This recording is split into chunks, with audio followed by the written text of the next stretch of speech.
we're a group, I think, of liberals, conservatives, and social democrats who want to work together for practical solutions and want to make our city better. So there was never any ideological litmus test to join. Anybody who says that we're all conservatives or we all support the PPC, I think there's every federal party is represented in the sense of different values coming to the table and different perspectives, and that makes us stronger. Our diversity in that way is our strength. Do you live in the province of British Columbia and are tired of the direction you've been seeing the province going? If so, maybe you want to consider being tapped into what's going on with the upcoming municipal elections.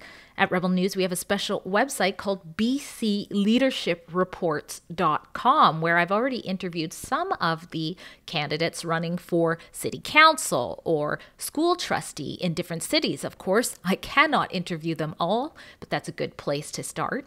And today I sit down and interview 3 more candidates running for city council in the province's capital, which is Victoria, BC, of course. These candidates are part of a grassroots movement called Viva Victoria. The group wants to restore democracy in local government, and it believes that Victoria City Council should stay in its lane. It is a nonpartisan group, although you might not think so if you look at the local coverage they just got from Capital Daily, which, if you read that, you might think they are a far-right group. But it's actually quite the opposite. You see, they're not all cut from the same political cloth, which is very democratic. You're going to watch this interview with 3 of the candidates, and of course there are more running as well as some running for school trustee. So check out our website at bcleadership.reports.com to be updated on that. Here they are. Well, here we go. We have a few candidates from Viva Victoria joining us right now. Thank you guys so much for being at Rebel News. Oh, you're welcome. I knew everybody was going to say that once, but that's okay. So first, we're going to just start. I'm going to start with you, Mr. Emmanuel Parento. Tell us a little bit about why you decided to run and what sort of campaign issues you would like to champion if you became elected. Yes, I was a reluctant last minute inclusion. I run a business. I'm a chiropractor in town. I'm busy. I have 4 kids. I'm involved in a lot of different activities. I train martial arts. But I had many people for 6 to 8 months trying to get me to this decision, and I finally caved in. And my main concern, my main reason for running is, as a father of 4, I may be established in Victoria, but there is no chance my kids can afford to live here. They will have to struggle. They'll be 40 years old with 3 roommates, having a downtown condo worth $1,500,000 in a town that is slowly morphing into a ghost town like Los Angeles and San Francisco. So if I can't make an impact, this is how serious I am about making an impact. If I can't make an impact, I don't see myself forcing my kids to live here long term. We're ready to move out of Victoria, as are many Victoria families, and this is my hometown.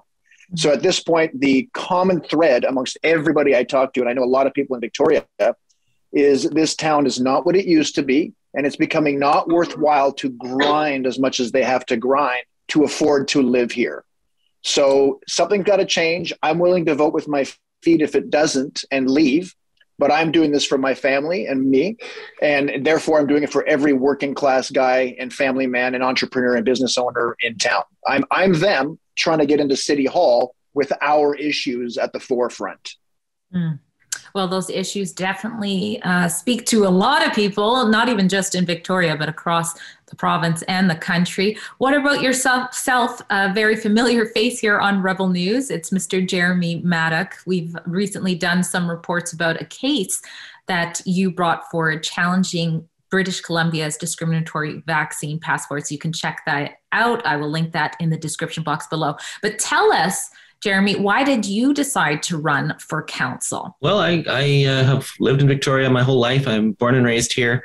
I love this city and I want to make it better. I've noticed the last few years a real deficit in accountability and the fact that our government is not listening to people, and whether that's a mundane issue of property taxes or zoning, or whether it's an incredibly politically charged dispute like whether we're going to remove statues and rename streets. It seems like the government doesn't listen to the people, and Viva is about changing that. Viva is about making sure that ordinary folks like ourselves are able to get into positions where we can bring the public will and the forward and influence the conversation. And I'm really looking forward to that in this campaign. Well, I think in the About section of your Viva Victoria, it says something along the lines of being the change you want to see. I'm going to go to you next, Sandy Jansen, who's also running. Tell us a little bit about yourself and what you would like to champion should you be elected. Well, thank you so much. Sandy Jansen, running for Victoria City Council. I have had a lifelong goal to go into public, to be a public servant, which means to serve the public. And I really am passionate about reinstilling good governance. And one of those main tenets is that you serve the public, you represent the constituents, and you are the voice of those people. And I started to notice a gap in voting. Only, I think it was like 39% of voters came out in the last municipal election. And most of those people were over the age of 50 and were affluent. And I saw a huge missing was the youth. And I am a mother, like Emmanuel, I'm a parent of 3. My children are a bit older. I have 2 millennials and a Zoomer. I have a daughter who's 31, a 26-year-old, and a 21-year-old. And I said their voice isn't represented. The youth of Victoria clearly are not represented, and I felt that I could best represent them. I have a dichotomy of skill sets from my family background. I'm the baby of a very large family. I have 9 older siblings. So I've got all these baby boomer older siblings. I myself am, right in the middle-aged in the 40s, and then I've got my children who I represent. And they all live in Alberta because they cannot afford the luxury. They have to work in Alberta because it's the only place they can afford housing. And at one point, the affordable housing was such a struggle for me as a single parent that I moved to Germany, where my father's from, in search of affordable housing. So I have a lot of information on that that I learned, and I traveled throughout Scandinavia and saw how they handle affordable housing, and they do a better job, than what we do in Canada, in my opinion. So that's why I'm running. And then my main pillars, and they are triangulated. They really work together, or they are, they feed off each other. And that is affordable housing, homelessness, and mental health. And in particular, looking at the epidemic of depression, which is an epidemic. Historically, I was reading Johann Hari. He does an amazing book about depression. And he stated that historically speaking, we have the largest percentage of depressed people that have ever existed in human history. So, and that bleeds into the homeless issue and also, is overlapped with affordable housing. So those are my 3 main tenets that I'm looking to tackle in this election, which is no small feat.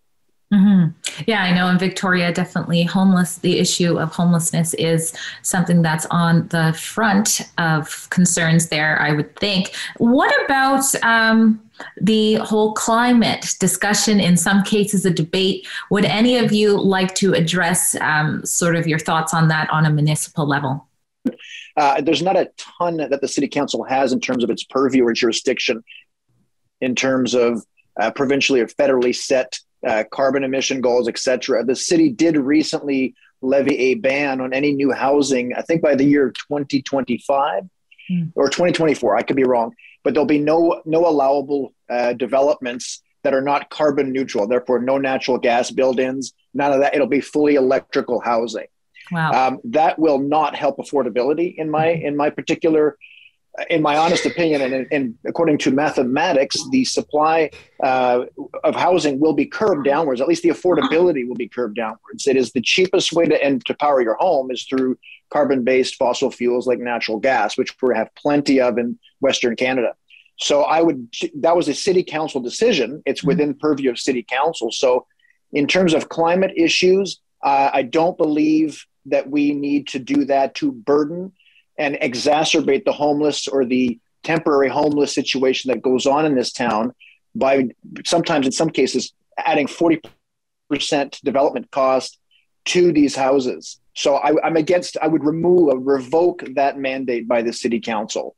And that is pretty much the only thing they have done in term, also in light of reaching the town is in an attempt to transition itself to be a bike-only downtown. Yeah, it's happening slowly but surely, but more and more bike lanes are going up. There's more to be planned coming. More and more streets are being shut down. Unfortunately, according to ICBC statistics, there are 3,000 more cars this year than 5 years ago in the Victoria municipality, which means we're now up to 45,000 vehicles registered in the downtown and in the surrounding suburbs. And yet we have less and less roads, more and more traffic, more and more idling, therefore more CO2 emissions. So right now we're catering only to a small percentage of commuters, when in actuality there are elderly, disabled, young families who have no access to downtown. Therefore, they don't go downtown anymore. They go to other townships to shop, and they don't have access to parks because they're being closed off too to vehicles. So it's not an inclusive, diversified Victoria right now, and it's not even environmentally friendly. And it's killing the downtown business. I read the Downtown Victoria Business Association's latest report, shows that there's almost half as many business licenses in the downtown now than 2 years ago. And there is an 8% vacancy rate in our downtown. Historically, when you reach 10 or 11% vacancy rate, which is very possible in the next couple of years, you get a tremendous downturn. You start edging towards ghost town status, which is not good for anybody in Victoria. Jeremy, did you feel like you needed to add anything to that, or? I think that climate change is a global problem. It's not something that a municipality can solve. It's not something that we can prevent. The climate's going to keep changing, whatever we do. I do think we need to stop aggravating the problem by, as Emmanuel said, creating traffic jams, funneling all the traffic onto the major streets, and making people idle for longer is, if anything, going to aggravate the problem. So I think the city says that it believes in the environment and does something quite different. My attitude personally towards climate change is it's something we need to learn to adapt to. We're not going to prevent it. We have to have policies that adapt to it, and we have to not put ourselves in a position of poverty to try to solve a problem that's going to happen anyway. This is where one issue where I think my ideas slightly diverge from my teammates here, in that I have visited Copenhagen in Denmark several times, which is predominantly a bike and pedestrian center. So I think that I actually like the idea of having a walkable, pedestrian focused and cycling focused downtown core. I do think that what has to happen is there has to be a better balance of blending cars and having that access. So in Denmark, what they do in Copenhagen in particular is they have a main road that's quite large along the riverbank.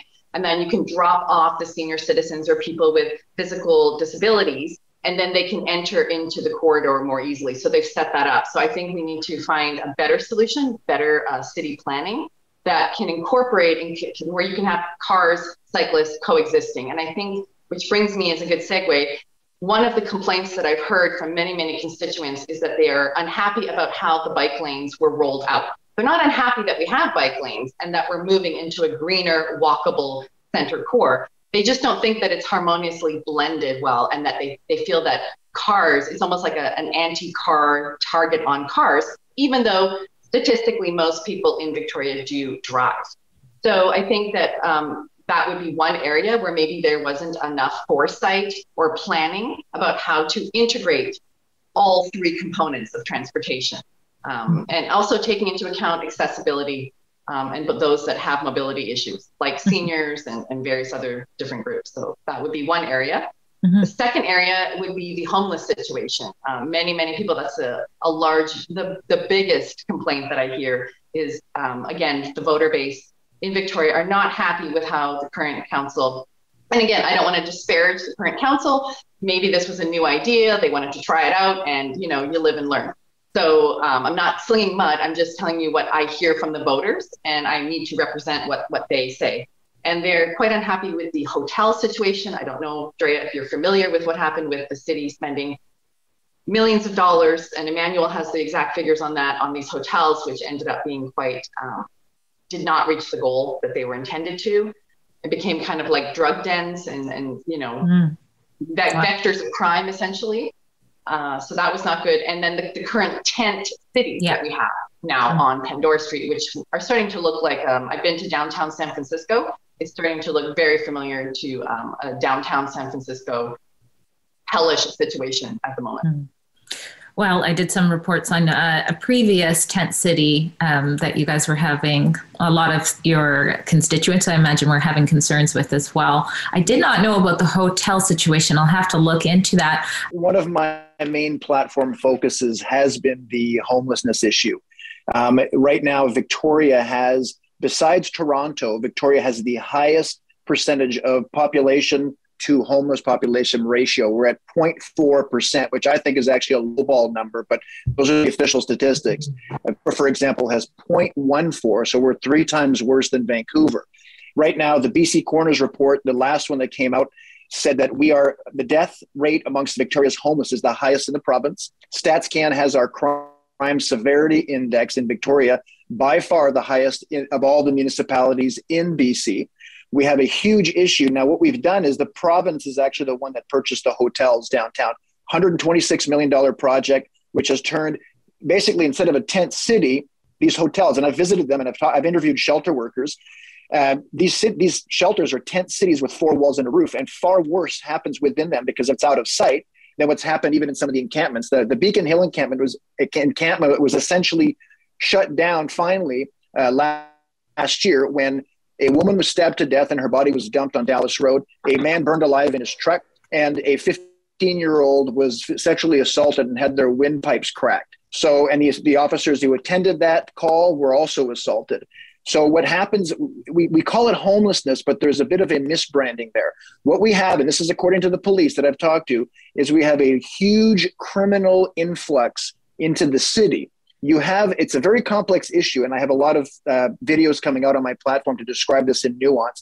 I've spent hours talking to the people behind the scenes, and what you have is you have a multi-layered situation going on. You have the crust of people who can be helped, who want to be helped, the people who are truly victimized. Then you have those that are very much what in the old school days would have filled what we would now call the quote-unquote insane asylum, the institutionalized. They're now out and self-medicating. Their misery index is high. Their mental crises is high. Their overdose rate is very high. Their assault and sexual assault rates are high. You have that. The victimized group can't truly pull themselves up by themselves. So these hotels need to be converted to what happens in other provinces, complex care facilities with multi-layered approaches that act like voluntarily submitted care facilities. Then there's the criminal element. Those that simply, they victimize mainly other homeless. So at the end of the day, there is no compassion in letting this system go the way it's gone. It's not compassionate to this demographic. And it's also what nobody likes to talk about is what about compassion to the business owners, the residents. I went through Beacon Hill Park last year with my 15-year-old son, and I was attacked by a hammer-wielding homeless guy who said he was going to bash my brains out. Now, what about compassion for the regular citizen who have to worry about their kids stepping on needles or their wife, vulnerable people being attacked? If I get attacked as a 200-pound former college wrestler, imagine what an elderly couple, no one was going there during that time for over a year. Compassion has to include everybody, and nobody wins in this current situation, including that demographic. We can do better. The former council decided to do what I think was a huge mistake, which is essentially the word got out across Canada that the best place to be homeless in all of the country was Victoria.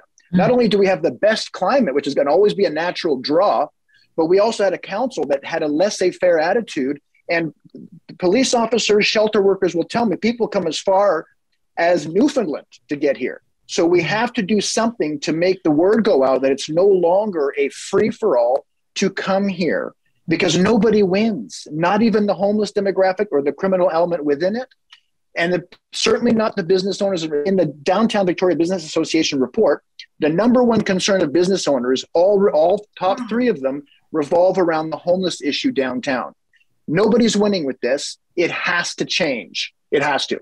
Okay. I just wanted to say that regarding homelessness, we do need to find a compassionate means to ending the suffering while taking into concerns, as Emmanuel pointed out, the greater, broader concerns of the larger public, and also respecting the rule of law. I just want to emphasize that within the the Canadian Charter of Rights and Freedoms, freedom of mobility for all Canadians is enshrined. So people from Newfoundland, I was actually born in Newfoundland, lived in Alberta, went to Germany, and then now I live in Victoria, and that is my right as a Canadian to migrate throughout there. And I think that what really needs to happen is we need to have housing, having a home, be a human right.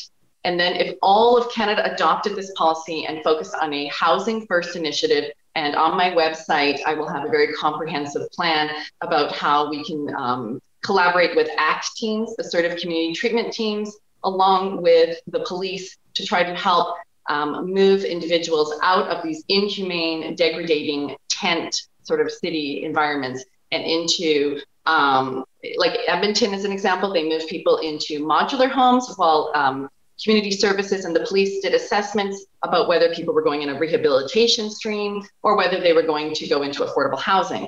And so that's the second piece. So it's a very, very multi-nuanced, multi-complicated factor thing. But like I said, I've got a lot of comprehensive information on that. And it starts with having housing be a human right. Sandy, what you pointed out here is something that I'm hearing about this whole Viva Victoria is, that you guys have differences. It seems to be sort of very democratic coalition. Perhaps, Jeremy, maybe you're best to speak on that because I think you've been with Viva Victoria the longest. How did this Viva Victoria come together and what is it like? Am I right to say that maybe you guys aren't all conservatives or what have you? What exactly is it? Describe it for those who are watching. I would describe us as pragmatists who want to work together towards a better city. And yeah, we definitely, we have a strong vein of classical liberal values and pro-freedom values, but we also have people who are show extreme compassion. So we're not a hard-edged conservative group at all. We're a group, I think, of liberals, conservatives, and social democrats who want to work together for practical solutions and want to make our city better. So there was never any ideological litmus test to join. Anybody who says that we're all conservatives or we all support the PPC, I think there's every federal party is represented in the sense of different values coming to the table and different perspectives. And that makes us stronger. Our diversity in that way is our strength. Yeah, I think there was an article about you guys that certainly painted you a different way. Now, I will certainly link your website below for people who want to find out more about you guys individually. And there's more running for city council as well as some who are running for school trustee positions. How many are running for each? Can anybody answer that? There's 7 of us running for city council and there's 6 running for school board trustee. All right, there you have it. We have 3 candidates, part of more, who are running from the Viva Victoria group in an election that's coming up mid-October. So again, you can find the details about that in the description below. Thank you guys for being on Rebel News. Thank you very much. If you appreciated this report and would like to receive more reports you can trust on BC leadership races, head to bcleadershipreports.com and please chip in what you can to help us cover the costs to bring you such reports. I'm Drea Humphrey for Rebel News.